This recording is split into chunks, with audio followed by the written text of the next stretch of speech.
know the marketplace, know your value in the marketplace. Don't go in and say, hey, this other company's recruiting me. Hey, how do I look? How about you give me more money now?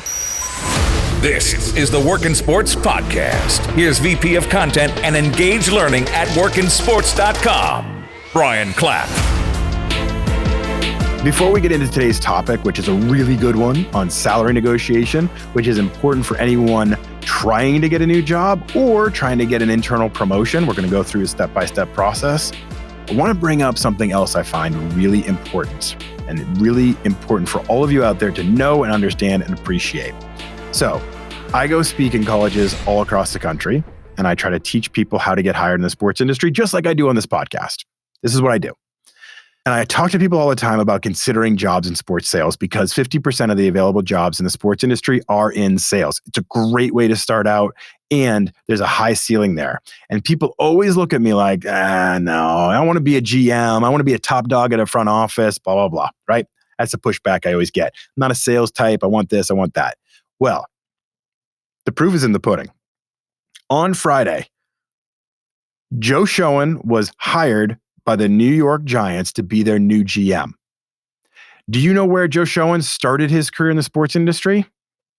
He was in the ticket office with the Carolina Panthers. The proof is in the pudding, people. If you get out there and into a sales job, you will learn a lot of skills, not only about revenue generation, but presenting, researching, articulating your thoughts. There's so much that go into proper sales techniques to understand the business of sports. Joe Schoen started there. Now he's a GM of the Giants. I just want to make sure I made that clear to everybody so you all have some perspective. Let's get into today's topic on salary negotiation. Lori in Wisconsin writes in. Brian, big fan of the show. Thanks so much for all you do. I'm in the mix of a job opening that I'm interested in. I've had 3 interviews and they've all gone really well. Your advice has been awesome in this regard. But I'm nervous about the salary negotiation part. Any advice? Lori, I love this question. This is an important topic. This is one of those fundamental things that happens every time that you are trying to get a job. There's going to be that conversation about salary. So being prepared for that is super important. But I also want to broaden the conversation a little bit to say, anyone out there that's currently working and considering the idea of asking for a raise, this strategy is important for you as well. So no matter what phase you're at, money is important. And to understand how to negotiate and be prepared for these conversations is paramount. So salary talks are tough. Nobody likes them. Nobody. I don't like them. I hate them. But they're instrumental. They're so important, okay? Because you don't want to undersell yourself. You don't want to undervalue yourself. It's so important to know what you're worth and what the marketplace will bear. Let's start a little bit broader, though. Let's talk about the Great Resignation, this trend that's going on right now. 4.5 million people left their jobs in October. 4.6 million left their jobs in November. We don't have December data yet. The trend is people are leaving their jobs because of overall frustration, mental exhaustion, fears for their safety. The pandemic has brought a lot of these things up. What does this mean for you, though? It means leverage has shifted a little bit. Employers are losing good employees. People are leaving. And they're struggling to hire and replace these roles or hire new positions. That's just a fact. And leverage has always been with employers. Employers have always been able to mandate, especially in the sports industry, mandate, oh, you want to work here? Accept this offer. Okay. I guess I will, because I know you can turn around and hire somebody else immediately if I don't take it. We as job seekers never had any leverage. Well, now you kind of do. And it's not a bad time to use it.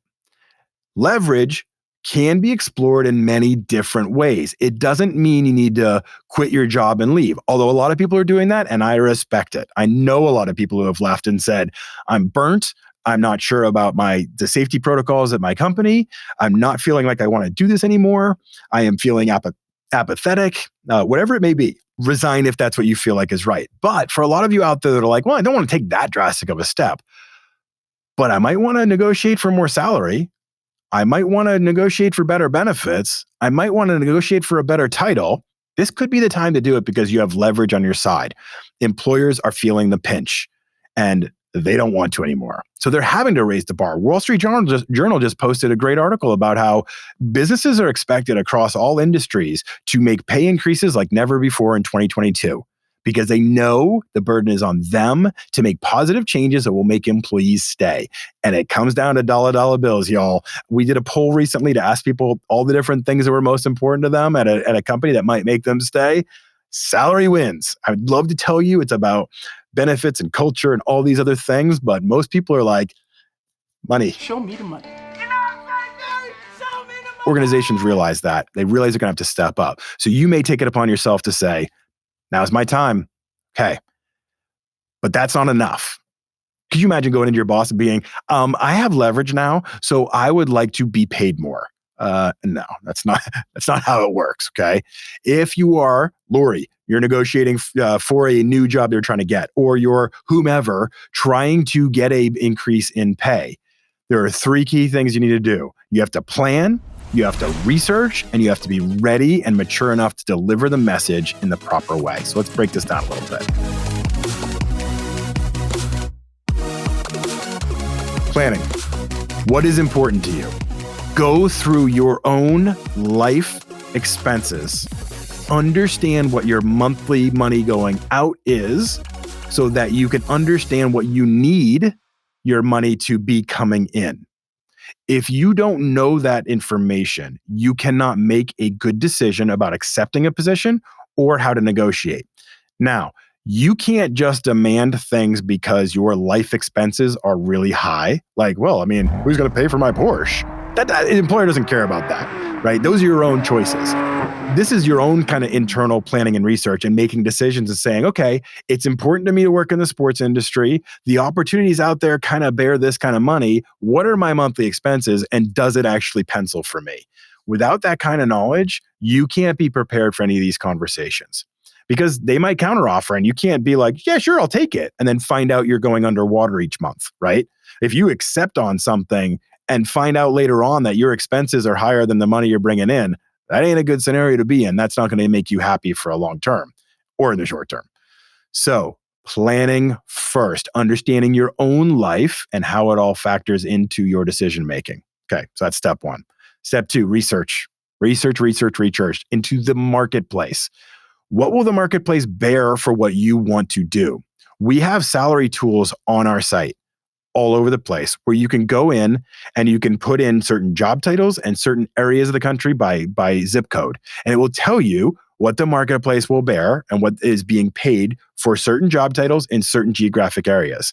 You need to know this knowledge because nobody is just going to give you a raise or a salary you want because you think you deserve it. You've worked really hard. You have to have the research and the knowledge and the understanding of what the market will bear. If you are looking at a job for a social media coordinator in Baltimore, Maryland, and you're like, oh, okay, social media coordinators are getting paid $45,000 a year. It's probably less than that, but I'm being ambitious. $45,000 a year. And you're like, okay, well, then I think I should get paid 50. That's not really a good argument. That's not really research, right? You have to learn where your skills are, what's in demand, what you bring to the table that makes you special, and have an argument or a conversation that will position you for the salary that you want to ask for. So do the research, understand geographically where the job is and where those opportunities make sense for you and how it all aligns with what salary you're willing to ask for. I had a great question on this topic before too that adds a little extra layer to this. Somebody saying, well, what if I'm applying for a remote job? Where should I do the research? My feedback is do the research in both areas where you currently live, but also where their home base is. So if you're working for a company that's based in New York City and you live in Philadelphia, like I do, you might do research into New York and to Philly, understand that kind of a range so that you can be in the range between the two. Maybe you are getting paid a little bit more than they would pay in Philly because they're used to paying on a New York schedule. And maybe you're not getting full New York because you're not living there. But knowing the information of both markets can be really helpful. Research. That is the power that you have. Because when you come into the conversation, which is the step 3, when you can layer in your knowledge, when you can really say, I've done the work, that shows the other person that you're serious. You're not just wanting, you are serious and you have a plan. So let's get into that next part. The delivery, right? So again, now you're Lori. You're in a conversation with an HR representative in your 4th interview for this job, or your hiring manager, whoever it may be, your eventual hiring manager. And they may say, what kind of salary do you expect from this role? When you come out with research and say, I've put a lot of thought into this, I've analyzed the marketplace, I've come up with a range of numbers here, I think that shows a lot of strength. So being mature and to the point, using your research to make the point of what you think you have earned and deserve, I think is the way to approach it. But practice this, because you're going to get nervous in this part of the conversation. You're going to get a little bit flustered because it's uncomfortable to talk about money. So practice a little bit about how you're going to deliver it when somebody asks you what your demands are or what your wants are for salary. Practice a little bit. It should be under 30 seconds though. You should be able to get quick to the point. You don't want to ramble in, well, because I kind of think that I should get this because I've kind of done this and I've done that. And I think that's valuable. Like if you just start rambling, that's not good. Stick to your research and make a quick point. Now, here's an argument people make. Some people will say, give them a range. I think it should be between 40 and 50,000. Okay.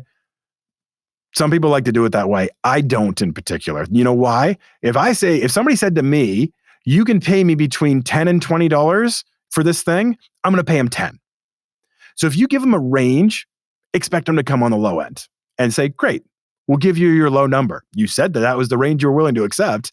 So I don't think that's a great technique. I think coming in with, maybe you establish a range in your mind and you say, oh, between 40 and 50 is the range they're willing to pay. I'm going to tell them I want 47. On the high end, right? Leave yourself a little room for negotiation because they may counter back and say 45. Okay, I'm comfortable with that. That's better than 40 if I gave them a range between 40 and 50. I've given myself no room to negotiate. So I think you come out with a more exact number. I will get pushback on this. Other people go about it differently, but I hope you understand my rationale because I've seen this happen all too often. So go out with a more, do your research, understand a range, understand a area that makes sense. But to me, you want to come at it and say, I've done research into the area. I understand what the market will bear. I've put the work into understanding what's out there. This is my number. Show yourself as being well-researched, thoughtful, and looking really at how you're going to approach this.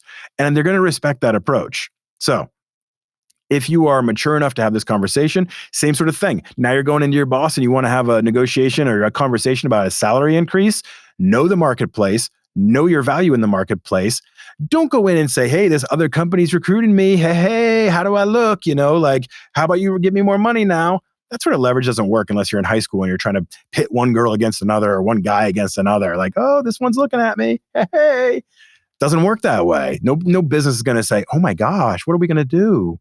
We better give them more money. I don't think it really works that way. That's overusing your leverage. Go in with a plan, go in with a knowledge and research and really be able to have a mature conversation about it. That will work. That has a much better chance of working. So stick to that and you'll be in a better position. This is how you do it. All right, so we're helping you out here with salary negotiation. Thank you for listening.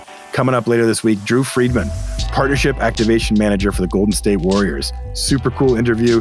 Drew is a super cool woman in the sports industry. She's also the Vice President of WISE, Women in Sports and Entertainment for San Francisco Bay Area. Really impressive woman. I can't wait for you all to hear it. So make sure to tune into that on Wednesday.